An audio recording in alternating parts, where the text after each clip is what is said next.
Una fe que se robustece.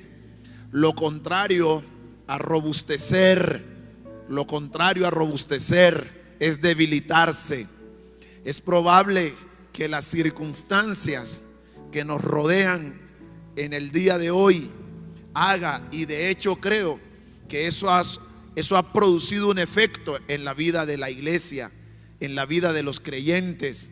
Y es que vemos a ratos una iglesia que se debilita en su fe, cuando debería ser todo lo contrario. Y me propongo, con la ayuda de Dios en esta mañana, que con la palabra que Él ha puesto en nuestros corazones, usted pueda salir de aquí con un combustible necesario para continuar este peregrinar de la vida cristiana, de la vida de fe. Yo no sé, y lo decía en el primer servicio, no sé cuántos de ustedes han experimentado que en este caminar con el Señor hay momentos donde el combustible se nos acaba. Sentimos que estamos quedando en ceros. ¿Le ha pasado? Como que estamos quedando en ceros, y las fuerzas se debilitan, el ánimo se decae, la fe se siente amenazada, el espíritu se acobarda. Y es que a ratos es como si fuéramos caminando y de repente nos quedamos estáticos, ni para adelante ni para atrás, a ratos con un fuerte sentimiento de comenzar a echar para atrás. No sé si les ha pasado. Bueno, a mí sí me ha pasado. Sí, perdonen el pecador aquí, pero a mí me ha pasado. Suele darse muchas veces donde clamamos a Dios y pareciera que los cielos están completamente cerrados, y es como si experimentáramos que estamos caminando bajo cielos de bronce, no bajo cielos abiertos, como dice la palabra del Señor. Y todas estas situaciones hacen que nuestra fe se vea amenazada. Los enemigos internos que tenemos, con los que luchamos diariamente, pero también enemigos externos. Y creo que los días que hemos vivido en este tiempo, creo que han sido días que a cualquiera debilita. Esto es una cuestión que causa dolor, tristeza, desazón. Pero ¿qué hacer en medio de situaciones como esta? ¿Cómo hacemos para que nuestra fe permanezca? ¿Cómo hacemos para que nuestra fe perdure? ¿Cómo hacemos para que nuestra fe no se debilite, sino que por el contrario, el término que estoy usando aquí, se robustezca? Y me gusta este término porque este término define lo que realmente quiero expresar en el día de hoy. Esa palabra robustecer significa estar robusto, hacer algo resistente, fuerte, enérgico, fornido, duro, corpulento, sano, macizo, vigoroso, recio, saludable. Pero también habla de darle robustez y firmeza a una persona o cosa. Ese es el sentido que quiero en esta mañana, que usted, a la luz de la palabra, pueda darse cuenta que Dios quiere traer a nuestra vida. Y el texto que tenemos en el día de hoy está allí en el capítulo 4 del libro de Nehemías. La palabra de Dios nos va a hablar una historia muy linda acerca de la vida de Nehemías y el pueblo de Dios allí en Jerusalén, a través del relato que hace el escritor del libro de Nehemías. El capítulo 1 del libro de Nehemías nos narra cómo, siendo Nehemías copero del rey, estando en una condición, en una posición de honor, en una posición privilegiada, Nehemías siente en su corazón, como sabe Dios muchas veces hacer cuando Él tiene planes y propósitos con alguien. Dios mueve el corazón de Nehemías, y Nehemías comienza a indagar de cómo está la gente en Jerusalén, de cómo está la gente en su pueblo. Y él se conecta con un hombre llamado Hanani, y él le pregunta a Hanani cómo está la situación allá. El reporte que recibe Nehemías de boca de Hanani es un reporte triste, doloroso. Un reporte tan pésimo que lleva, dice la palabra del Señor, a Nehemías a doblar sus rodillas para clamar a Dios, para orar a Dios. Pero Nehemías no solo va con la intención de orar a Dios, sino que Nehemías lleva en mente y en el corazón qué puede hacer por esta gente. Y Dios, que conoce las intenciones del corazón, entonces Dios coloca en Nehemías el sentir de levantar los muros de Jerusalén. De hecho, cuando él habla con Hanani, una de las palabras que usa Hanani es que las puertas de Jerusalén estaban consumidas por el fuego, que los muros estaban derribados, que todo lo que había era escombro y ceniza. Y Nehemías se levanta después de la oración, después de que pide perdón a Dios, después que confiesa el pecado del pueblo. Él se levanta y va donde el rey, y le hace saber al rey el sentir que Dios ha puesto en su corazón, y le pide al rey cartas para él hacer uso de lo que necesita para levantar ese muro, para ir hacia adelante con la visión que ya Dios había puesto en su corazón. Dios alinea todo para Nehemías, y ciertamente el rey le concede todo lo que Nehemías ha pedido para la obra, para levantar los muros de Jerusalén. Ahora Nehemías tiene la aprobación de Dios, cuenta con el respaldo del rey, pero Nehemías necesita ahora gente para trabajar, gente para levantar los muros. Y el capítulo 2 del libro de Nehemías nos hace saber entonces cómo Nehemías comienza no solo ahora fortalecido con la oración y con todo lo que Dios había hecho hasta el momento, sino que comienza a convocar a la gente. Y expresiones tan lindas como la que usa aquí el capítulo 2 de Nehemías a partir del verso 17. Dice: yo les dije, ustedes ven el mal en el que estamos, que Jerusalén está desierta y sus puertas consumidas por el fuego. Vengan y edifiquemos los muros de Jerusalén y no estemos más en vergüenza, en oprobio. Entonces les dije, entonces les declaré, entonces les conté cómo Dios había sido bueno conmigo y su mano había estado sobre mí. Y asimismo les hablé las palabras que el rey me había dicho. Y dijeron ellos, con todo ese comentario que les hice, la Biblia no se encarga de decirnos qué fue lo que le dijo Nehemías a la gente. Yo me imagino que Nehemías hace uso de sus dotes del liderazgo, y él lo que hace es dar una inyección de ánimo a un pueblo que está melancólico, a un pueblo que está deprimido, a un pueblo que ha bajado los brazos, un pueblo que por el impacto de la destrucción de los muros está golpeado. La gente no quiere nada, la gente está desolada, la gente ha perdido la esperanza, la gente ha perdido la confianza. Me imagino que Nehemías ahí tuvo que hacer uso de todas las dotes de motivación que se puede tener, y tanto fue lo que hizo Nehemías que la Biblia termina diciendo que todos le dijeron: vamos a levantar nuestras manos, y así juntaron sus manos para trabajar. El capítulo 3 de Nehemías se encarga de mostrarnos, y no lo vamos a leer, pero se encarga de mostrarnos la más grande movilización que se haya podido hacer en toda la historia para que una nación se levante a construir, no a destruir, a construir. Interesante lo que la Biblia muestra. El capítulo 3 es precioso. Cuando tenga tiempo en casa, léalo y le va a parecer fascinante cómo un líder como Nehemías motiva al pueblo que está sumido en el dolor, en la angustia, en la pesadez. Nehemías los anima y los levanta a trabajar. En el capítulo 4 nos va a relatar algo bien maravilloso, que ahí es donde vamos a sentarnos en el día de hoy. Pero permítame decirle que cuando llega el capítulo 4, cuando llegamos al capítulo 4, ya ese plan, ese proyecto de Nehemías no es un mero proyecto. Ya eso ha caminado muchísimo. Ya ese trabajo se ha hecho tanto que la Biblia nos va a decir en el capítulo 4 que la obra iba a la mitad. La obra iba a la mitad. Ahora, en el proceso de construcción de los muros, de levantar los muros de Jerusalén, eso no fue tan fácil como yo se lo estoy relatando aquí. Porque vamos a encontrar también que juntamente con el buen ánimo que el pueblo tenía para trabajar, se levantaron unos enemigos. ¿Cuántos saben que cuando Dios pone un sueño en el corazón, siempre hay enemigos que quieren truncarlo? ¿Cuántos saben eso? Bueno, sería bueno que lo supiera, porque de esa manera no se va a decepcionar cuando proyecte cosas, cuando tenga sueños, cuando tenga visión de vida, cuando tenga proyecto de vida. Eso no lo va a dejar de motivar. Cuando usted es consciente que juntamente con los proyectos, juntamente con una visión que Dios da, hay enemigos que se levantan. Y unos personajes que la Biblia nos va a mostrar allí Sanballat, Tobías y Gesem.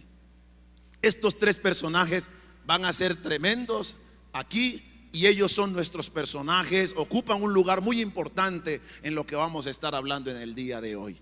Nehemías ha avanzado hasta la mitad con la gente. Los muros están siendo reedificados, los muros están siendo levantados otra vez. La gente tiene buen ánimo para trabajar. La gente está convencida que lo que Dios le ha mostrado y le ha permitido hacer a Nehemías es lo que ellos necesitaban para recobrar la fuerza y para ver la ciudad de Jerusalén, ver su ciudad totalmente restaurada y restablecida.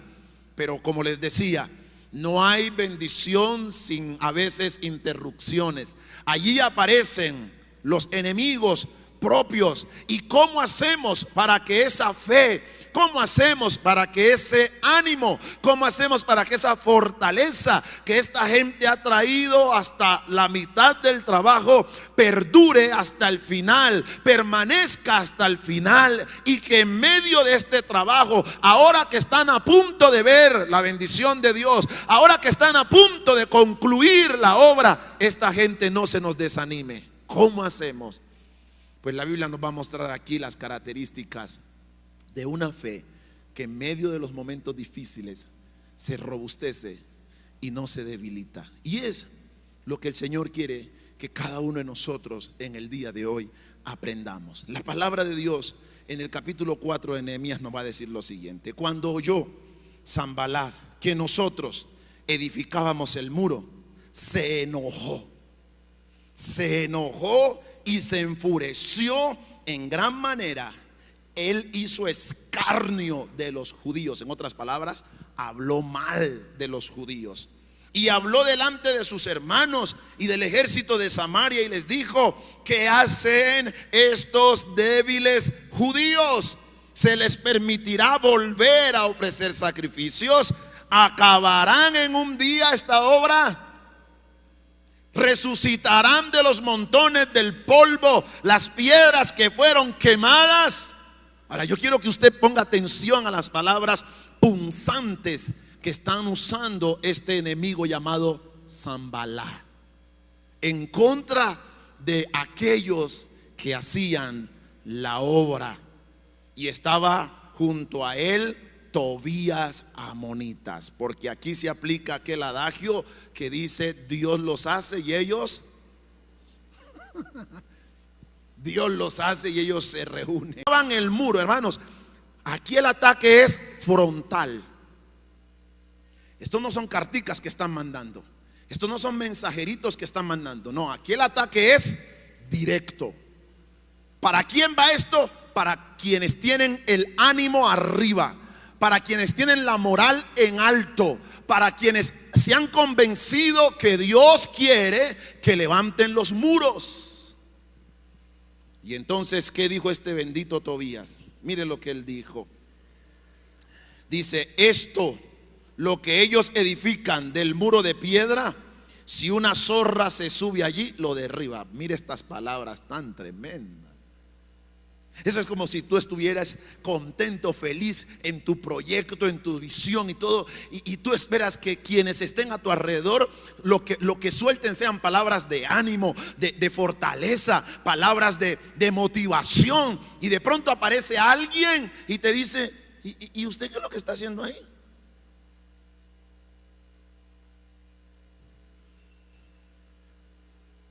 Como cuando apenas yo estaba comenzando. Bueno, ya llevaba tiempito en mi vida cristiana, pero había incursionado en la alabanza. Y entonces yo había aprendido a tocar guitarra. Y yo estaba, ese domingo yo iba a debutar. Era mi debut en la alabanza con la guitarra. Yo estaba, hermano, más feliz que Mico estrenando Lazo. Yo estaba feliz de la pelota. Y claro, yo llegué con mi guitarra contento. Y entonces la hermana que iba a ministrar, la hermana que iba a dirigir la alabanza, me miró y miró a los demás y me dijo: ¿y quién va a acompañar hoy en la música? Y yo todo feliz y contento le digo: yo, hermana, yo. Y la hermana me queda mirando así de arriba abajo y me dice: ¿Usted cree que yo me voy a parar en el altar con usted, con ese chirringui que usted ha aprendido?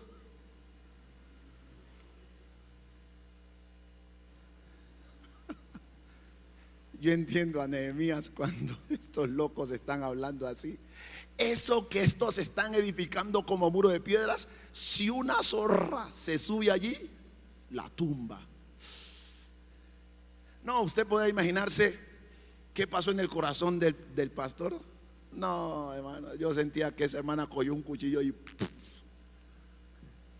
yo me fui a la parte de atrás del templo a llorar. La historia se las cuento después, de todo lo que pasó ahí. Pero eso es lo que está haciendo ahora aquí Tobías. Tobías está hablando mal. Y dice entonces, versículo 4,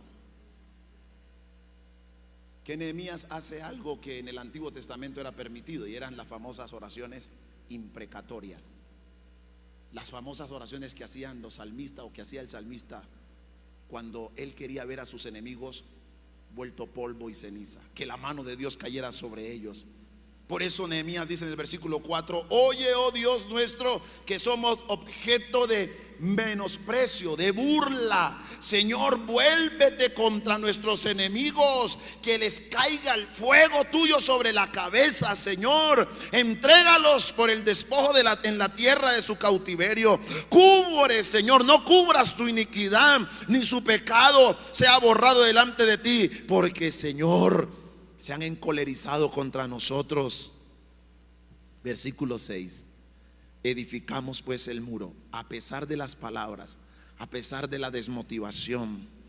Edificamos el muro, y toda la muralla fue terminada hasta la mitad de su altura, porque el pueblo tuvo ¿qué? Ánimo para trabajar. Porque el pueblo tuvo ánimo. Hermanos, necesitamos entender que si hay algo que no podemos perder en este tiempo, es el buen ánimo. La situación que el mundo vive hoy ha hecho que la gente baje los brazos, que miremos de una forma sombría, que miremos y pareciera que aquí no hay nada que hacer, que esto se nos vino encima, que esto se nos acabó y que no hay nada que hacer. Y lo más delicado de todo esto es que ese sentimiento está afectando a la iglesia el día de hoy, y la está afectando tanto que encontramos cristianos abandonando la fe, que encontramos cristianos que ya no quieren servir a Dios. No quieren servir a Dios porque no, pues como que no vale la pena. No, y es que si yo voy esto, no, ¿qué tal si me enfermo? Pero la gente no deja de ir a los centros comerciales, la gente no deja de salir a montar bicicleta, la gente no deja de salir a caminar, pero la gente se comió el cuento que si viene a la iglesia se va a contagiar.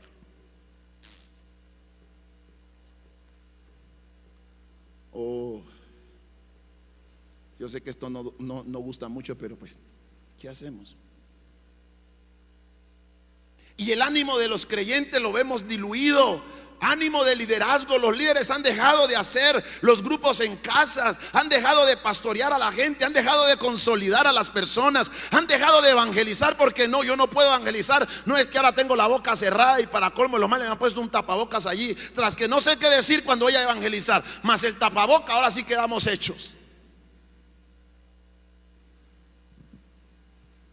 Y yo quiero en esta mañana decirle que Dios desea que usted tenga buen ánimo, porque sabe, Dios está marchando hacia adelante con el propósito y el plan que Él tiene con su pueblo. Dios no se ha quedado detenido. Dios no está allí, hermano, en consejo de seguridad en el cielo. Dios no está en el cielo reuniendo al Padre, al Hijo y al Espíritu Santo y todos los ángeles diciendo: mire estos benditos de la tierra cómo están, ¿qué vamos a hacer con ellos? ¿Qué estrategia vamos a usar? No, Dios no está en ese plan. Él sigue marchando hacia adelante porque Él tiene un plan, Él tiene un propósito, y Dios espera que sus hijos, su iglesia, marche con Él hacia adelante con un buen ánimo, levantando los muros de la ciudad, levantando los muros de la familia, levantando los muros de las personas, levantando los muros de este país. Dios espera que su iglesia avance, y eso es posible en la medida que nosotros tengamos buen ánimo. Buen ánimo.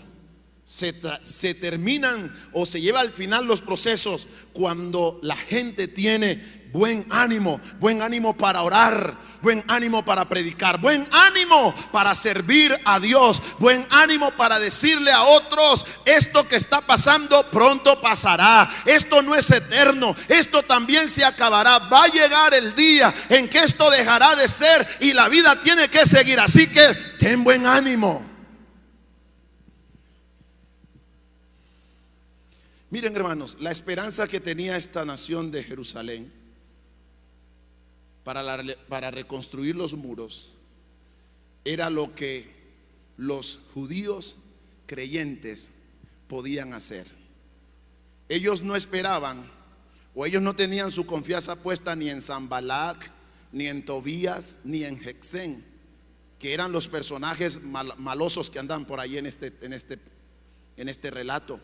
Ellos tenían la esperanza, esta nación tenía la esperanza en los judíos creyentes que habían creído no solo en el Señor, sino en la visión que Dios le había dado a Nehemías de levantar los muros. Yo quiero decirle en esta mañana algo. La esperanza de este mundo es la iglesia del Señor. No, yo no sé si usted lo cree o no, pero yo vivo convencido de eso. La esperanza de este mundo es la iglesia de Cristo, o por lo menos es lo que el Señor tiene en mente. Ese es el plan de Dios, que la esperanza de este mundo sea su iglesia. Y la pregunta que surge es: si la iglesia se acobarda, si la iglesia se esconde, si la iglesia deja que el mundo avance en la manera que está avanzando, pero la iglesia no hace nada sino que se apachurra, teme, se aniquila ella misma, la pregunta es: ¿qué va a hacer de este mundo?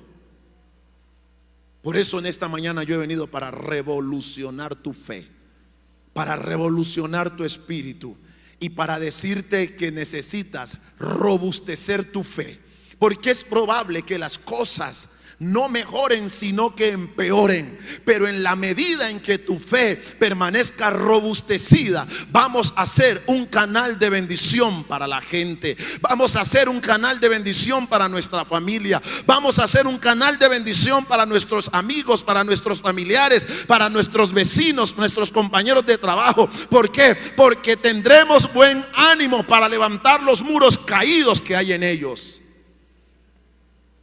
Por eso es importante que entendamos esto. Nuestro progreso en la vida cristiana va a ser peleado, va a ser luchado, debido a que tenemos enemigos que se oponen de manera permanente. Pero por ese mismo modo, esa misma fuerza contraria que puede usarse para destruirnos, nosotros la podemos usar de forma contraria para levantarnos y para ir en pos de lo que Dios quiere. El apóstol Pablo le escribió a los cristianos de Tesalónica, allí en Primera de Tesalonicenses capítulo 3 versículos 3 y 4. Pablo les dijo: a fin de que nadie se inquiete, me gusta esto, a fin de que nadie se inquiete por estas tribulaciones, porque vosotros mismos sabéis que para esto estamos puestos para esto. Mientras estemos en esta tierra vamos a ver tribulaciones. Verso 4: porque también estando con ustedes os precedimos que íbamos a pasar tribulaciones, como ha acontecido y ustedes lo ven. Está diciendo Pablo. Pablo está diciendo: miren, si estamos aquí, vamos a pasar por tiempos de tribulación, pero no deben inquietarse por eso. Jesús lo dijo. ¿Por qué se inquietan por lo que está pasando? Como si alguna cosa extraña estuviera aconteciendo. ¿Acaso no les dije que mientras estuvieran en el mundo tendrían aflicción? ¿Acaso no les dije que esto iba a pasar al final de los tiempos? ¿Acaso no nos dijo el Señor que al final de los tiempos habrían guerras, que nación contra nación se levantaría, reino contra reino se matarían, y habría hambre y habría pobreza y habrían pestes? ¿Acaso no dice así la Biblia? ¿Lo ha leído? ¿Lo sabe? ¿Lo conoce? La pregunta es, ¿por qué nos inquietamos? ¿Por qué perdemos la fuerza? ¿Por qué perdemos el buen ánimo frente a lo que Dios ha dicho? ¿Somos cristianos? Entonces estamos destinados a tener pruebas, dice el apóstol Pablo en lo que acaba de escribirle a los hermanos de Tesalónica. Eres un cristiano, vas a padecer pruebas. Entonces yo no sigo pastor. Me da pena decepcionarlo, pero si usted está en este camino, en usted y en mí se van a cumplir los padecimientos de Cristo. Pero necesitamos tener buen ánimo para seguir adelante, porque mayor es el que está con nosotros. Y el Dios al cual usted y yo servimos, Él prometió no dejarnos ni desampararnos. Ahora bien, ¿quién no ha tenido la necesidad de que se le infunda confianza en épocas de inseguridad y pruebas? ¿Quién está tan seguro de sí mismo que nunca ha deseado una influencia de forma positiva en su vida para ser fortalecido? Un propósito fundamental de la vida en la tierra es que el progreso y el logro que deseamos ver en los planes y metas que Dios nos ha permitido sean establecidos bajo la voluntad de Dios. Por lo tanto, debemos entender que van a existir momentos de pruebas cuando la iglesia quiere hacer la obra de Dios, cuando la iglesia quiere hacer lo que Dios ha dicho que se haga. Se levantarán situaciones adversas. Creo que lo vemos entonces aquí en este pasaje que la Biblia nos presenta acerca de la vida de Nehemías. Nehemías está entusiasmado en levantar los muros. Nehemías y la gente que con él están con buen ánimo para terminar la tarea. Pero también al lado se encuentran los enemigos que están punzando, los enemigos que están atacando, los enemigos que quieren hacer debilitarlos, los enemigos que quieren detener, hacer que la obra se detenga. Están los enemigos que se burlan, están los enemigos que intrigan, están los enemigos que con cuyas palabras quieren detener lo que Dios quiere hacer. Pero Nehemías está convencido de trabajar y no dejar que la obra se detenga. Ahora bien, esto es impresionante porque cuando usted y yo seguimos leyendo la palabra del Señor, en el versículo 7 nos va a decir que aunque el pueblo tuvo buen ánimo para trabajar, parece ser que esa visión que tenía Sanballat, Tobías y todos los demás de hacer cesar la obra, ellos dijeron: si no hacemos algo, esta gente nada ni nadie los va a parar. Verso 7. Pero aconteció que cuando lo oyó Sanballat y Tobías, y mire el grupo que se une, los árabes, los amonitas, los de Asdod, que los muros de Jerusalén eran reparados, porque ya los portillos comenzaban a ser cerrados, ellos se enfurecieron aún más. Se encolerizaron. O sea, que la primera estrategia de palabras maliciosas, la primera estrategia de usar palabras incoherentes en contra de los que levantaban los muros, no les funcionó, porque estamos diciendo que el pueblo tuvo buen ánimo para seguir levantando el muro. Pero cuando ellos oyeron que ciertamente Nehemías y la gente que levantaba el muro continuó trabajando, ellos dijeron: vamos a usar otra estrategia. Y entonces Sanballat no solamente se une con Tobías, sino que echa mano de otros y de otros y de otros. Y miren lo que comienzan a hacer. Verso 8. Y conspiraron todos a una para venir a atacar a Jerusalén y hacerle daño. Porque el enemigo está decidido en detener la obra que Dios quiere hacer contigo, en mí, en ti y a través de cada uno de nosotros. El enemigo está empecinado a detener la obra del Señor. Miren, hermanos, yo les quiero decir con todo mi corazón en esta mañana, y esto no tiene que creerlo usted, porque esto no es una doctrina, pero es lo que yo en este tiempo he podido, en mi oración, en mis tiempos con Dios, es a lo que yo he llegado, a la conclusión que yo he llegado. esta situación que el mundo está viviendo, esto además de algo que, si bien la gente quiere llamarlo como algo que tenía que pasar, yo no descarto y yo no echo de menos la obra maligna del enemigo obrando aquí para detener la obra del Señor, para impedir que la iglesia del Señor siga avanzando. Y es por eso que necesitamos nosotros entender los tiempos de Dios. Esto tenemos que aprender a verlo, tenemos que aprender a leer la vida a la luz con los lentes de la palabra del Señor. Aquí hay algo que se está moviendo en el mundo espiritual, hermano, que usted y yo no podemos ignorar. Aquí hay algo que se está moviendo en el mundo espiritual que la iglesia necesita entender, y que a partir de allí la iglesia tiene que fortalecerse, robustecer su fe y comenzar a hacer uso de las armas espirituales que Dios nos ha dado para contrarrestar cualquier obra del enemigo que quiera dañar y que quiera destruir. No en vano, hermano, estamos viendo muertes y muertes y muertes de todos lados. La palabra de Dios nos dice en Juan capítulo 10, versículo 10, la segunda parte, que nuestro enemigo, el enemigo de nuestras almas, el destructor, Satanás, él vino para matar, robar y destruir. Esa es la tarea del enemigo. Por lo tanto, donde yo veo que hay muerte, donde yo veo que hay destrucción, donde yo veo que hay caos, yo no concluyo, sino que ahí está la mano de las tinieblas. Ahí está la mano del enemigo. Esto no es de gratis. Lo que estamos viendo no es de gratis. Allá hay una operación maligna.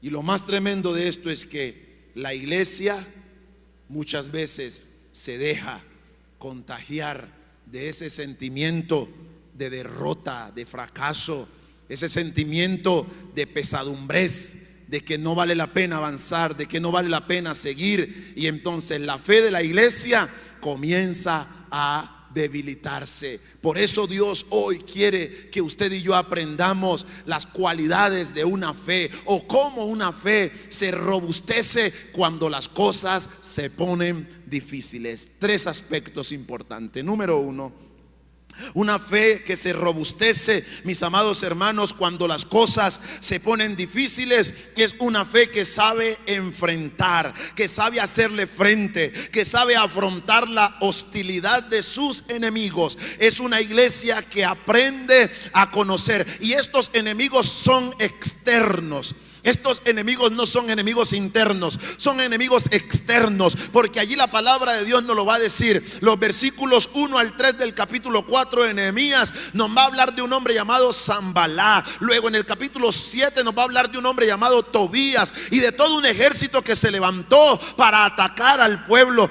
Eso tiene que ser claro en nosotros. Una iglesia o una fe que se robustece es una fe que no solamente identifica a sus enemigos, sino que sabe afrontar la hostilidad que estos presentan. Esto es importante, preciosa iglesia. La Biblia nos va a decir, mis amados, que esto era lo que estaba pasando con Nehemías y la gente que construía el muro. El gran Leonard Rabin dijo: si vas a madurar en Dios, todos los enanos a tu alrededor te criticarán y te despreciarán, diciendo: así que estás tratando de ser más santo que todos nosotros. Y escúchenme, cuando yo he hablado con personas, a mí me han tildado de súper espiritual, cuando yo les hablo de que detrás de todo esto hay una operación satánica y diabólica. Cuando les he hablado a la gente, líderes, pastores, hermano, me han tildado de súper espiritual. ¿Cómo así, pastor? Esto aquí lo que necesitan otra cosa. Les digo: no. Y este hombre dice claramente que cuando tú y yo vamos a madurar en Dios, los enanos que están a tu alrededor te van a tildar de súper espiritual. Vemos que en la historia, a lo largo de la historia, los enemigos de Dios han usado diversos métodos para oponerse a Dios y a todo lo que tiene que ver con la obra de Dios. Han usado métodos para poder minimizar para poder detener la obra del Señor. Métodos que podemos mencionar a continuación: amenazas, sobornos, engaños, violencia, difamación, bloqueos financieros, aislamientos sociales, exilios, ejecuciones públicas. Todos estos problemas han estado a lo largo de la historia, y todos estos mecanismos que el diablo ha usado ha sido para detener la obra del Señor. A los discípulos, mientras estaban allí, en el libro de los Hechos, los discípulos eran asesinados. Y eso no lo hacía Satanás y las tinieblas, sino para detener la obra del Señor. Pero hay un mecanismo que el enemigo ha usado a lo largo de la historia y que sí le ha funcionado, y es el método que usan aquí estos enemigos de Nehemías y de los que construían el muro para detener la obra del Señor, y es la difamación. Es un método destructivo y tiene que ver con la hostilidad, la crítica, la burla. Y vaya que este método sí que lo sabe usar el enemigo de nuestras almas, porque este método de la burla, el desánimo, la hostilidad, lo que produce es eso: desánimo, la hostilidad, la crítica y la burla. Es un pensamiento que destruye la esperanza, y sin esperanza nos rendimos, abandonamos, tiramos la toalla, desertamos de lo que Dios quiere que hagamos.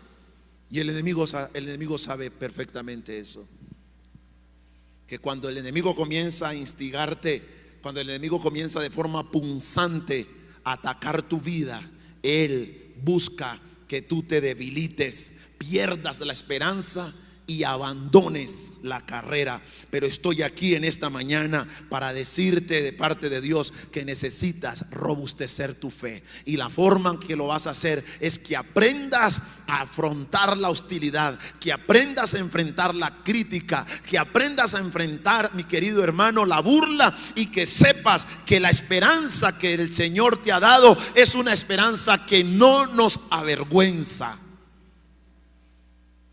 Cuando estamos desanimados, producto de la hostilidad, la crítica o la burla, hemos perdido la motivación para seguir adelante. La montaña parece demasiado empinada, el valle parece demasiado oscuro, la batalla demasiado intensa, y perdemos el coraje para continuar avanzando. Frente a esto, entonces, el salmista en el Salmo 31 versículo 24 nos va a decir: esfuércense todos ustedes los que esperan en el Señor, y tomen aliento vuestro corazón. En segunda de Crónicas capítulo 32 verso 7 nos dice la palabra del Señor: esfuércense y anímense, no teman ni tengan miedo del rey de Asiria, ni de toda la multitud que con él viene, porque más hay con ustedes que con él. Y Deuteronomio 31:6 nos dice: esfuércense y cobren ánimo, no teman ni tengan miedo de ellos, porque el Señor su Dios es el que va con ustedes, no les dejará ni les desamparará.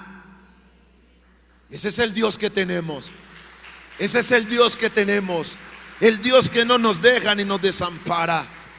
De manera que una fe que se robustece cuando las cosas se ponen difíciles es una fe que enfrenta con determinación la hostilidad, la crítica, la burla. Hay que recordar que no era una primera vez en la que Nehemías se enfrentaba con estos enemigos. Comenzando el mensaje les dije cómo allá en el capítulo 2 Sanballat, Tobías y Gesem salieron al paso frente a la proyección de levantar los muros de Jerusalén. Yo tengo que decirle en esta mañana que el mundo no es la primera vez que tiene que enfrentarse a situaciones tan difíciles como las que estamos viviendo. La gente simplemente hoy ha acentuado una situación que a todos nos duele y nos aqueja. Pero mis amados hermanos, el tema de las crisis ha estado a lo largo de toda la historia de la humanidad. Si problemas económicos han habido siempre, desigualdades sociales han habido siempre. Esto no es nuevo. A mí me llama la atención que la gente está actuando como que si esto nunca hubiese pasado. ¿Qué es lo que ha marcado la historia de la humanidad? ¿Acaso no ha sido el desequilibrio que ha habido, hermano, la desigualdad entre unos y otros? Esto no es nuevo. ¿Por qué actuamos ahora como que si esto fuera reciente?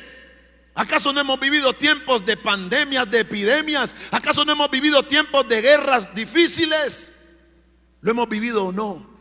Es simplemente que demos un vistazo hacia la historia y nos daremos cuenta que esta situación, esto siempre ha pasado.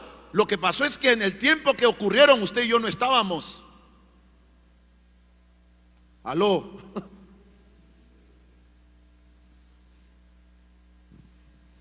¿Acaso no hemos oído hablar de la Guerra Fría? ¿Acaso no hemos oído hablar de la guerra de los 1000 días? ¿Acaso no hemos oído hablar de tantas cosas? ¿Acaso no hemos oído hablar de recesiones económicas una y otra década y temporadas? ¿Acaso no hemos oído hablar de eso? El problema es que en ese tiempo usted y yo ni siquiera estábamos en proyecto de nacimiento. Aló. Ahora nos tocó y ahora tenemos que enfrentar esto con la altura que debe ser como hijos e hijas de Dios, con una fe robusta, con una fe que no se debilita, con una fe que enfrenta esta situación y que sabe que el Dios de los cielos nos va a sacar victoriosos. Porque escúcheme, iglesia amada, escúcheme y tenga esto en su corazón siempre presente.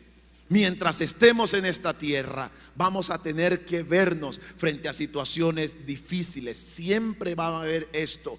Y cuando esto, oiga bien lo que le voy a decir y atesore esto en su corazón. Y cuando esta situación, el mundo se vuelva invivible, entonces ya la iglesia no estará aquí. Por lo tanto, ya sea de que estemos, ya sea de que el Señor nos permita estar, o ya sea porque el Señor venga por nosotros, por uno o por otro lado, siempre la iglesia será victoriosa. Siempre la iglesia será gananciosa. Por lo tanto, es necesario que tengamos esto presente en nuestros corazones. Sanbalat, Tobías y Gesem son hombres expertos en detener la obra del Señor. Ellos se levantan como enemigos que vienen a generar hostilidad en medio de este pueblo. Pero Nehemías y su gente supo enfrentarlo. ¿Y cómo lo supo enfrentar? Haciéndole frente, no ocultándose, no escondiéndose, no acobardándose, no perdiendo el ánimo. Por el contrario, cada día tenían el ánimo arriba. El segundo aspecto que vamos a mirar de una fe que se robustece es una fe que ora a Dios porque es consciente que su ayuda viene del Señor. Una fe que se robustece, ora. Una fe que se robustece, avanza. Sabe, una fe que se robustece en medio de los momentos difíciles, sabe que usted y yo tenemos una arma poderosa y esa arma es la oración. Los versículos 4 y 9 del capítulo 4 de Nehemías, encontramos como cuando Sanbalat comienza a hacer su ataque en contra del pueblo, ellos comienzan diciendo, Nehemías comienza diciendo: oye, oh Jehová Dios nuestro. Y el versículo 9 dice que él dijo: entonces oramos a nuestro Dios por causa de que ellos venían a atacarnos. Hay un profundo desconocimiento de lo que es la oración en el pueblo de Dios. Y es tanto nuestro desconocimiento acerca de la oración que la ignoramos. Es tanto nuestro desconocimiento que ignoramos el poder que tiene la oración. El pastor Charles Stanley, él dijo acerca de la oración lo siguiente: la oración es una de las actividades más importantes de la vida de todo creyente, pues es por medio de ella que hablamos con el Dios soberano del universo. Hermano, qué privilegio tan grande tenemos nosotros los hijos de Dios, que a través de la oración tenemos comunicación directa con el Dios soberano del universo. No, te estoy hablando de cualquier personaje, te estoy hablando del creador del mundo y todo lo que en él habita. Y la oración nos conecta con Dios. No sé por qué la iglesia ignora el poder de la oración. Nos acobardamos. Con tristeza tengo que decir, mis amados hermanos, que las cosas que me ha dolido el corazón es de haberme dado cuenta de creyentes que participaron en estas marchas Y no estoy en contra de las marchas, pero yo tengo que decirle a la iglesia del Señor que las armas de nuestra milicia no son carnales, sino poderosas en Dios. Amados hermanos, iglesia, no subestimemos el poder de la oración. ¿Cuántos de nosotros oramos y hemos estado orando por toda esta situación? Nos hemos humillado ante la presencia del Señor, ¿verdad que no? Nehemías sabía que a estos enemigos había que enfrentarlo con lo que hay que enfrentar a nuestros enemigos: la oración, el clamor. Y líderes, pastores, hermanos, no ignoremos esto. Mire, me encontré algo que quiero compartir con ustedes. Cuando Winston Churchill se vio perdido porque Adolfo Hitler iba a invadir a Inglaterra, este hombre dijo lo siguiente: lo único que que nos puede salvar, lo único que nos queda es orar, dijo Winston Churchill. Lo único que nos queda es orar. Y se armaron en todo el país de Inglaterra cadenas de oración. Hitler iba en camino, pero nunca llegó. No se sabe qué fue lo que lo detuvo en el camino. Al parecer, una niebla muy intensa lo cubrió y se regresó para nunca más volver. Después de este acto, la reina de Inglaterra dijo un pensamiento que hasta el día de hoy se mantiene. Ella dijo: yo le temo más a un ejército de personas que se unen para orar que a un ejército militar. Pero parece que la iglesia no es consciente de esa realidad. La iglesia no es consciente que cuando nos unimos en oración y en clamor, cuando la iglesia entiende el poder de la oración y no hacemos oraciones frívolas, y no hacemos oraciones egoístas, y no hacemos oraciones para satisfacernos a nosotros mismos, sino que nuestra oración va encaminada a que Dios intervenga. Cuando nuestras oraciones van encaminadas a que sea Dios el que meta sus manos, entonces la Biblia dice que nuestro Dios oirá desde el cielo y Él actuará, Él se manifestará. Y yo bendigo a Dios por aquellos que han clamado, por aquellos que hemos orado. Y yo quiero decirte que tu oración no ha sido en vano. Va a llegar el día en que el Señor meterá sus santas manos y su victoria será vista. Por eso el salmista dijo claramente en el Salmo 121, versículos 1 y 2: alzo mis ojos a los montes. Por eso me duele cuando yo veo cristianos metidos en cosas que no tienen que ver con Dios, hermanos. El salmista, en los momentos difíciles de su vida, él dice: yo levanto mis ojos al cielo. ¿De dónde viene mi ayuda? ¿De dónde viene mi socorro? Y él mismo se responde y él dice: mi socorro viene del Señor que hizo los cielos y la tierra. Tu ayuda viene del Señor que hizo los cielos y la tierra. Tu ayuda viene del Señor que hizo los cielos y la tierra. Nuestra ayuda no viene de ningún personaje de esta tierra. Nuestra ayuda no viene de ninguna situación de este mundo. Nuestra ayuda viene de nuestro Dios que hizo los cielos y la tierra. Nuestro Dios es poderoso, nuestro Dios es suficiente, nuestro Dios es soberano y para Él no hay nada que sea difícil. ¿Cuántos lo creen?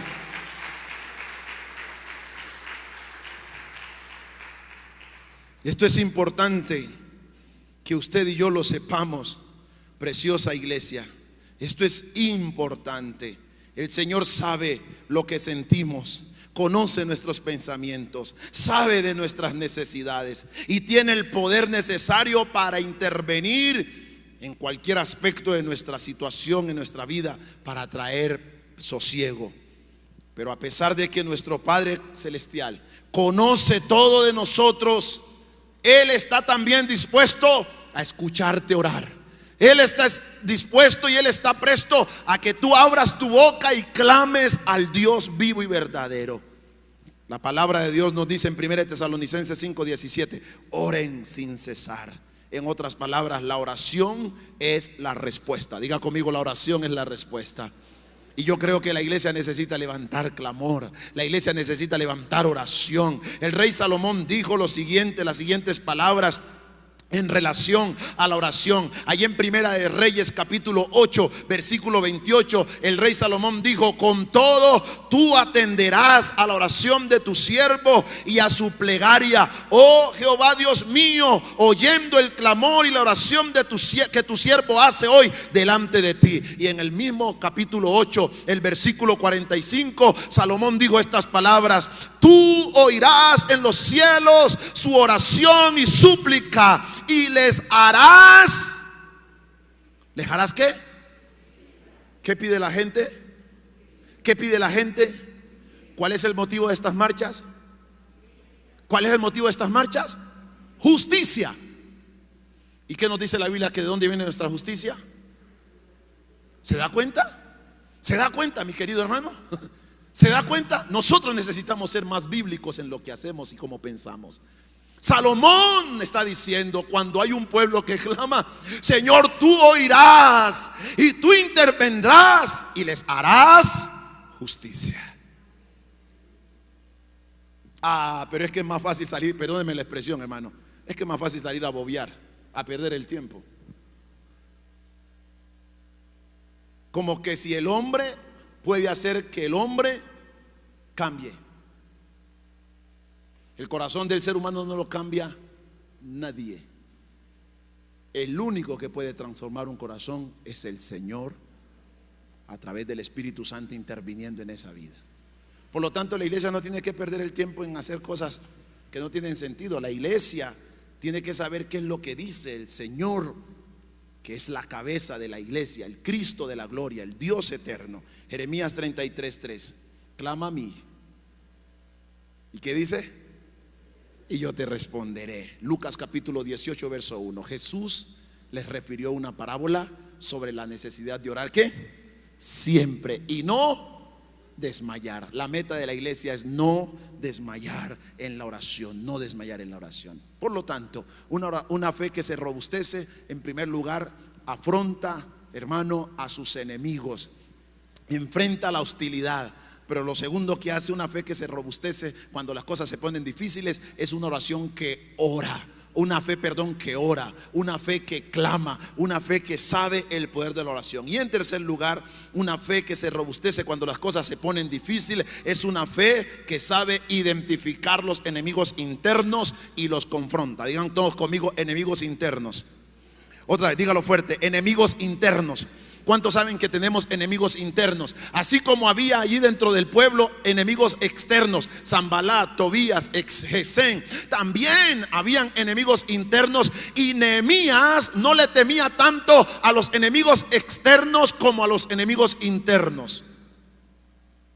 Nehemías sabía que estos enemigos externos, con la oración y la confianza en Dios, confundir sus planes. Pero ¿cómo saber que los enemigos internos están allí cabalgando en el corazón de las personas? Nehemías quería proteger a la gente de esos enemigos internos. Y yo quiero en esta mañana hablarte de esos enemigos internos que Nehemías pudo identificar. La Biblia dice en el capítulo 4 de Nehemías, versículos 10 y 11, presten atención: entonces el pueblo de Judá comenzó a quejarse. Mire la expresión: comenzó a quejarse. Los trabajadores están cansados y los escombros que quedan por sacar son demasiados. Y mire lo que ellos dicen: jamás podremos construir la muralla, hermano, por nuestra propia cuenta.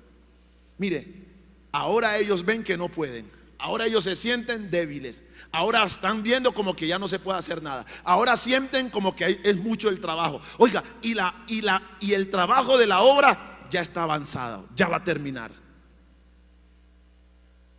Enemigos internos. ¿Cuáles eran esos enemigos internos que Nehemías ahora va a atacar con el pueblo? El desánimo, la intimidación y el pesimismo. Desánimo, intimidación y pesimismo. Pregunto: ¿los ha sentido en esta temporada? ¿Se ha sentido desanimado? Entonces usted necesita esta palabra. ¿Se ha sentido usted intimidado en medio de esta situación? No, seamos honestos, claro que sí, nos hemos intimidado. A nosotros se nos habla de una cuarentena más y uno no lo quiere, uno no lo entiende. Uno dice, Dios mío, ¿otra vez? ¿Eso qué se llama? Intimidación. ¿Se ha sentido intimidado en estos días? Claro. Si usted tiene negocios, si usted tiene empresa, ¿se ha sentido intimidado? Si usted tiene familia, ¿se ha visto intimidado? Yo no puedo imaginarme la gente que vive al pie de las vías con todas estas cosas, lanzar piedras, lanzar rocas. ¿Se siente intimidado o no se siente intimidado? Se siente intimidado. Entonces son enemigos internos que están allí, pero también hay otros, y es el pesimismo.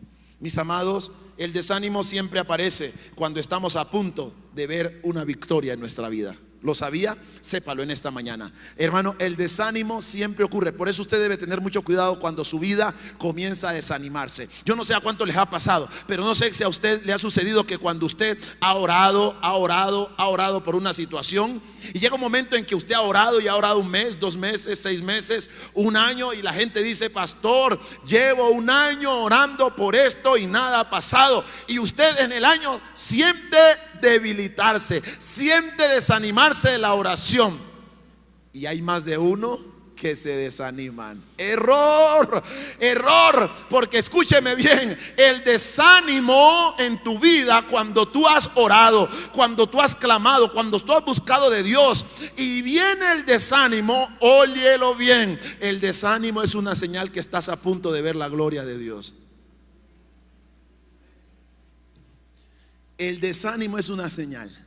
Miren, hermanos, yo lo he vivido cuando he orado por esta ciudad, cuando he orado por la gente, cuando he orado por ustedes, cuando he orado por... y he estado orando. Llega un momento en que ya no quiero orar más. Y yo he aprendido que una señal de que estoy a punto de pisar, hermano, terreno de bendición, es cuando el desánimo quiere visitar mi corazón. Y entonces tenemos que ser sabios para no desanimarnos, sino que por el contrario, intensificar el clamor, la oración, porque estamos a punto de dar un golpe certero a las tinieblas y ver la gloria de Dios viniendo sobre nosotros. Yo te quiero animar. Si has estado experimentando desánimo en esta temporada, levántate y que tu fe se robustezca. Levántate, ponte sobre tus pies en esta preciosa mañana. Pero no solamente está el desánimo, la intimidación, y tiene que ver con ese sentimiento de miedo, ese miedo infundado. Ahora el grupo que está con Nehemías levantando el muro de Jerusalén habían trabajado. Ellos comienzan a experimentar el rigor de los comentarios maliciosos de Sanballat y todo su séquito. Ellos comienzan a experimentar las punzadas de palabras dañinas. Ellos comienzan a experimentar que pareciera que no vale la pena seguir adelante. Pero la manera de contrarrestar este sentimiento de intimidación es haciendo memoria de las buenas promesas que el Señor nos ha hablado. ¿Sabe? Este tiempo es tiempo de recordar las buenas promesas del Señor. Joven fui y he envejecido, y no he visto justo desamparado, ni su descendencia que mendigue pan. El Señor es mi pastor y nada me faltará. En lugares de delicados pastos Él me hará descansar. Junto a aguas de reposo Él me pastoreará. Confortará mi alma, me guiará por senda de justicia por amor de su nombre. Aun cuando ande en valle de sombra de muerte, no voy a temer mal alguno, porque tú estarás conmigo. Tu vara y tu cayado me infundirán aliento. Señor, tú preparas una mesa con bienes delante de mis angustiadores. Tú unges mi cabeza con aceite, mi copa estará rebosando. Señor, el bien y la misericordia me seguirán todos los días de mi vida, y en tu casa voy a morar por largos días. El Señor es mi luz y mi salvación, ¿de quién temeré? El Señor es la fortaleza de mi vida, ¿de quién he de atemorizarme? El Dios del cielo suplirá todo lo que me haga falta, conforme a sus riquezas en gloria. El Señor es mi ayudador, Salvador. No temeré lo que me pueda hacer el hombre. No temas porque yo estoy contigo. No desmayes porque yo soy tu Dios que te esfuerzo. Siempre te ayudaré, siempre te sustentaré con la diestra de mi justicia. Levántate y resplandece, porque ha llegado tu luz y la gloria del Señor ha nacido sobre ti. He aquí que la tierra será cubierta de tinieblas, pero sobre mí amanecerá el Señor y sobre mí será vista su gloria. La única manera de contrarrestar la intimidación es trayendo a memoria, al corazón, la palabra de Dios. Aleluya. Y es que cuando tú tienes la palabra de Dios en ti, hay algo que sucede. El miedo, el desánimo, la intimidación tienen que irse en el nombre de Cristo Jesús. Pero también está otro enemigo interno, el pesimismo. El pesimismo. Y tiene que ver con esa actitud negativa, desalentadora, pesimista, fatalista y derrotista. La Biblia nos presenta ejemplos de esa actitud pesimista. Dios le había dicho al pueblo que los iba a introducir a la tierra prometida, la tierra que fluye leche y miel. Y cuando fueron a inspeccionar la tierra los 2 espías, dice la Biblia que 10 de ellos comenzaron con una actitud pesimista. No podremos entrar porque allá están los gigantes, los hijos de Anac, raza de los gigantes. Ante ellos nosotros parecíamos como unas langostas. Y por allí estaba Josué y Caleb. Yo creo que usted y yo somos de la generación de Caleb, somos de la generación de Josué, somos la generación que dice: ciertamente el amparo de ellos se ha quitado, pero con nosotros está Jehová de los ejércitos. No vamos a temer, no vamos a tener miedo, no nos vamos a intimidar. Pero hay algo más que la Biblia nos presenta. Jesús va a la cruz, Jesús muere, es sepultado. Él les había dicho a sus discípulos: al tercer día yo resucitaré y me encontraré con ustedes. Y dice la Biblia que cuando pasaron esos días de resurrección, dice que Jesús va camino a Emaús para encontrarse con sus discípulos. Y dice que en el camino se encuentra con 2 de ellos. Y estos hombres van en el camino a Emaús apesadumbrados, tristes, melancólicos, cabizbajos, tristes, ojerosos y sin esperanza. Y Jesús se pone al lado de ellos y Jesús comienza a caminar con ellos. Y ellos iban tan apesadumbrados, iban tan consternados, iban tan envueltos en ese sentimiento de pesimismo que aún Jesús al lado de ellos no pudieron identificarlo. Iglesia, óyeme bien lo que te digo en esta mañana. Cuando tú aceptas el pesimismo, el Señor puede estar al lado tuyo obrando y no te vas a dar cuenta. Por eso necesitas echar fuera el pesimismo en el nombre de Jesús. El pesimista dice: aquí no pasa nada, nos vamos a morir, nos van a atacar, démonos por vencidos. Pastor, ¿usted por qué no cierra las puertas del templo y va a abrir otra vez, pastor? Y va a hacer culto.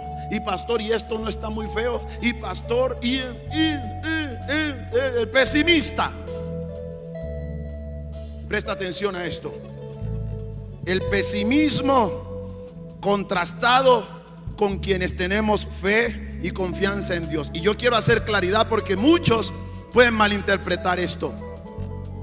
Yo no le estoy mandando a usted para que usted sea un desordenado. No. Tampoco fe y confianza en Dios es sinónimo de irresponsabilidad y de desorden. Fe y confianza en Dios no es sinónimo de imprudencia. Yo tengo mi confianza en Dios. Mira, mi hermano, yo uso mi tapabocas, yo me lavo las manos, yo donde voy hago lo que tengo que hacer. Pero yo te puedo asegurar, yo de las cosas que le doy gloria a Dios en mi vida es por eso. Pero yo no estoy asustado. Yo no estoy asustado, ¿sabes? Y eso es lo que yo quiero infundirte en esta mañana. Yo no estoy asustado. ¿Y sabes por qué no estoy asustado?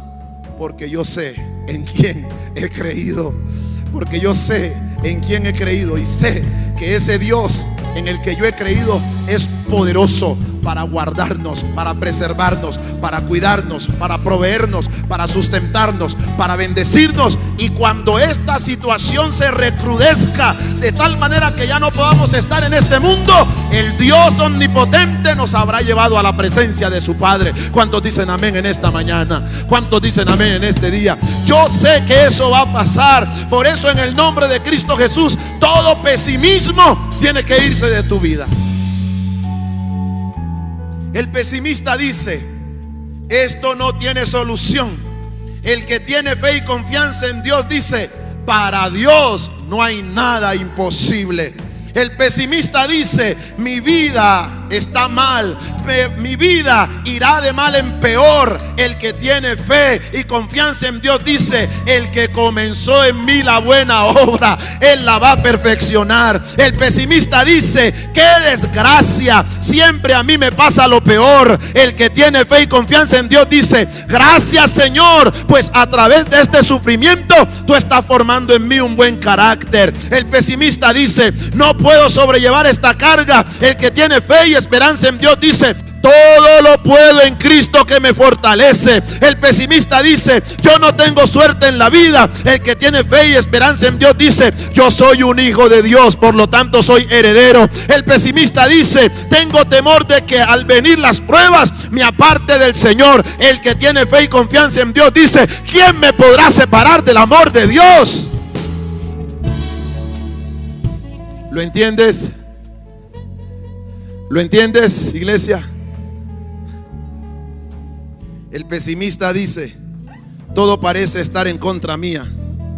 El que tiene fe y confianza en Dios dice: si Dios es conmigo, ¿quién contra mí? Alabado sea. Dale un aplauso al nombre del Señor en esta mañana. Dale un aplauso al nombre del Señor en este día. Aleluya. Gloria a Dios. Gloria a Dios. Gloria a Dios. Padre, te doy gracias por tu palabra en esta mañana. Bendigo tu nombre por este momento tan especial que nos permites de tu palabra. Aleluya, aleluya, aleluya. Levante sus manos donde quiera que se encuentre. Levante sus manos donde quiera que se encuentre y adore y alabe.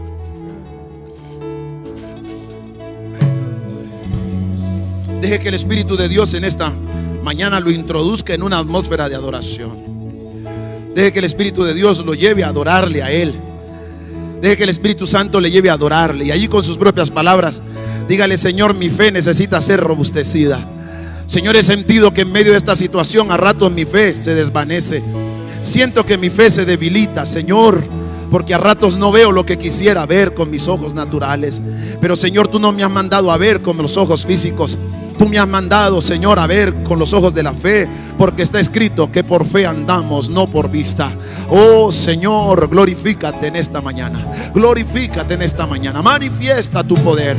Padre, yo clamo en esta hora, en el nombre de Cristo Jesús, por este pueblo, por esta iglesia aquí presente y quienes están conectados en los diferentes lugares, Señor, de Colombia, del mundo, en el nombre de Cristo Jesús. Y hoy, Señor, proclamo la palabra de Josué 1:9 sobre ellos. Mira que te mando que te esfuerces, te dice el Señor. Mira que te mando que te esfuerces y seas valiente. No temas ni desmayes, no temas ni desmayes, porque Jehová tu Dios estará contigo donde quiera que vayas. No temas ni desmayes. He aquí que la tierra será cubierta de oscuridad y tinieblas cubrirán la tierra, pero sobre ti amanecerá el Señor y sobre ti será vista su gloria. Levántate y resplandece, mujer. Levántate y resplandece, varón, donde quiera que te encuentres. No temas, porque el Señor está contigo. No desmayes, porque Él es tu Dios que te esfuerza. Siempre el Señor te ayudará. Siempre el Señor te sustentará con su mano poderosa. He aquí que caerán a tu lado 1000 y 10.000 a tu diestra, pero a ti no te llegará. Jehová es mi luz y mi salvación. ¿De quién temeré? El Señor es la fortaleza de mi vida. Nada ha de atemorizarme. Padre, gracias te doy en esta mañana. Gracias, Señor. Gracias. No me fallarás. Gracias, Señor. No me fallarás jamás. Gracias, Señor. Gracias, Señor. Tú no me fallarás. Gracias, Señor. No me fallarás Gracias, Señor. jamás. Gracias, gracias, gracias. Vamos, vamos, vamos, vamos. Vamos, proclámelo. La unción de Dios fluye en esta mañana. La unción de Dios fluye. La unción de Dios fluye. La unción de Dios fluye sobre este lugar, sobre cada una de las vidas que están allí, sobre cada hogar que está allí conectado. En el nombre de Cristo Jesús, hoy proclamamos que los planes del enemigo son, Señor, son derribados. Los planes del enemigo son frustrados. En esta hora proclamo que el poder de Dios se establece en el nombre de Cristo Jesús. En esta mañana cancelamos toda operación del enemigo, toda obra del diablo, todo poder del infierno que produce muerte, dolor, angustia, Señor, desesperación, caos. En esta hora todo plan macabro del infierno en este momento se desvanece, se desvanece, se desvanece. Y hoy proclamamos: venga tu reino, oh Dios. Venga tu reino sobre Popayán. Venga tu reino sobre esta ciudad. Venga tu reino, Señor, sobre el Cauca. Venga tu reino sobre Colombia. En esta mañana proclamamos el poder de Dios obrando en medio de toda circunstancia y de toda situación, Señor. Gracias porque tú eres fiel. Gracias porque tú eres bueno. Y porque para siempre es tu misericordia. Te alabamos y te bendecimos en esta hora, en el nombre de Jesucristo. Amén, amén y amén. Aleluya.